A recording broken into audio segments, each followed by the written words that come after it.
Успешно и во одлична атмосфера заврши петото издание на меморијалниот турнир Трофеи Трајан Кулија во битолско Црнобоки, а новогодишното издание на најдобрите македонски млади екипи учествува во генерација 2012 и 2014 и помлади. Организаторот уште еднаш направи одличен турнир, терен како и секогаш перфектен, а ваков терен нема ниту некои македонски прволигачи. Јанг тимот Струга е победник во генерација 2012, додека пака победот во Ландово е победник во генерација 2014 на петиот меморијал Трофеј Трајан Кулија во Црнобуки. Најдобар играч во генерација 2012 беше Дион Рахмани од Јанг тим од Струга, најдобар стрелец Јаков Ристевски од Еврогол од Прилеп, а пак најдобар голман Кирил Зебековски од Преспа од Ресен. Првопласирана екипа во генерација 2012 е Јанг тим од Струга, втора екипата на Преспа од Ресен, трет заврши Еврогол од Прилеп, а на четвртото место заврши Next Level од Охрид.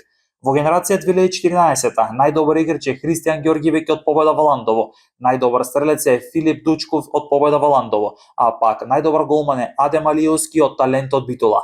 На прво место во генерација 2014 заврши Победа од Ландово, на второ место Талент од Битола, на трето место Перак од Прилеп, а пак Тиквеш од Кавадарци заврши на четвртото место. Одлична организација, добар фудбал на терен кој секогаш бил пример како треба да се одржува.